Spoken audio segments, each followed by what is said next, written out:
Beetroot വെച്ചിട്ട് ഒരു natural lip balm ഉണ്ടാക്കിയെടുക്കാം കേട്ടോ. ഈ ബീട്രൂട്ടിന് ഒരുപാട് ബെനിഫിറ്റ്സ് ഉണ്ട് കേട്ടോ. ഇത് ഭയങ്കര ന്യൂട്രിയൻ റിച്ച് ആണ്. ഇത് നമ്മുടെ ലിപ്പിൻ്റെ ഡാർക്ക് പിഗ്മെൻറ്റേഷനെ ലൈറ്റൻ ചെയ്യാൻ വേണ്ടിയിട്ട് ഹെൽപ്പ് ചെയ്യും. ധാരാളം ആൻറ്റി ഓക്സിഡൻസ് ഉണ്ട്, വിറ്റാമിൻ സി ഉണ്ട്. ടെമ്പററി ആയിട്ട് നമ്മുടെ ലിപ്പിന് ഒരു നല്ലൊരു കളർ കിട്ടാനും പിന്നെ ലിപ്പിൻ്റെ ഡാമേജ് തടയാനൊക്കെ ഇത് ഹെൽപ്പ് ചെയ്യും.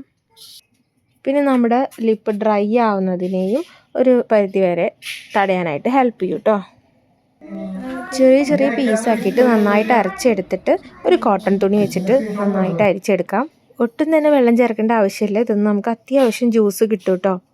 ഒരൊറ്റ ബീട്രൂട്ട് കൊണ്ട് തന്നെ നമുക്ക് ഒരു കുഞ്ഞു ബോട്ടിൽ ലിപ് ബാം ഉണ്ടാക്കിയെടുക്കാനായിട്ട് പറ്റും. ഞാനിതിനെ മാക്സിമം ഞെക്കി പിഴിഞ്ഞിട്ട് അതിൻ്റെ ജ്യൂസൊക്കെ എടുത്തിട്ടുണ്ട് കേട്ടോ. ഈ ഒരു ജ്യൂസിൻ്റെ കളർ കാണാനായിട്ട് നല്ല ഭംഗിയാണ്. അപ്പോൾ നമ്മുടെ ഡ്രൈ ആയിട്ടുള്ള ലിപ്പിനൊക്കെ ഇത് അപ്ലൈ ചെയ്യുകയാണെങ്കിൽ അത് സോഫ്റ്റൻ ചെയ്യാനൊക്കെ ആയിട്ട് ഹെൽപ്പ് ചെയ്യും. അപ്പോൾ ഒക്കെ ഞെക്കി പിഴിഞ്ഞിട്ട് ഈ ഒരു പരിവാക്കി എടുത്തിട്ടുണ്ട്. ഇനി അരിച്ചെടുത്ത ജ്യൂസൊക്കെ നമുക്കൊരു പാനിൽ ഒഴിച്ചിട്ട് ഒന്ന് തിളപ്പിച്ചെടുക്കണം. ഇനി ഇത് തിളച്ച് വരുമ്പോൾ നമ്മളിതിലേക്ക് നെയ്യോ ബട്ടറോ ചേർത്ത് കൊടുക്കാം. ഈ ഗീ നമ്മുടെ ലിപ്പിനെ മോയ്സ്ചറൈസ് ചെയ്ത് വെക്കാൻ വളരെ നല്ലതാണ്. അപ്പോൾ ലിപ് ബാം ഒന്നും അപ്ലൈ ചെയ്തില്ലെങ്കിലും വെറുതെ ഗീ മാത്രം അപ്ലൈ ചെയ്ത് കൊടുത്തു കഴിഞ്ഞാൽ നമ്മുടെ ലിപ്പ് നല്ല സോഫ്റ്റ് ആയിട്ടിരിക്കും. നന്നായി തിളച്ച് വരുന്ന സമയത്ത് കുറച്ച് ബട്ടർ ചേർത്ത് കൊടുക്കാം. വളരെ കുറച്ച് മതി. ഇപ്പം ഞാൻ കാണിച്ചതിൻ്റെ ഒരു 1/4 ഭാഗം മാത്രം ചേർത്ത് കൊടുത്താൽ മതി. ബട്ടറോ നെയ്യോ ഏതാണ് നമ്മുടെ കയ്യിലുള്ളെങ്കിൽ അത് ചേർത്ത് കൊടുത്താൽ മതി. എന്നിട്ട് നന്നായിട്ട് കുറുക്കിയെടുക്കുക. നല്ലൊരു തിക്ക് കൺസിസ്റ്റൻസി ആവുന്നത് വരെയും ഇതുപോലെ ചെയ്തെടുക്കണം കേട്ടോ. അപ്പോൾ അത് ഏകദേശം റെഡി ആയിട്ടുണ്ട്. അപ്പോൾ ഈ ഒരു പാകത്തി കഴിഞ്ഞാൽ നമുക്ക് ഫ്ലെയിം ഓഫ് ചെയ്യാം. അപ്പോൾ ഇത് ഇരുന്ന് കഴിഞ്ഞാൽ ഒന്നും കൂടി കട്ടയായി കിട്ടും കേട്ടോ.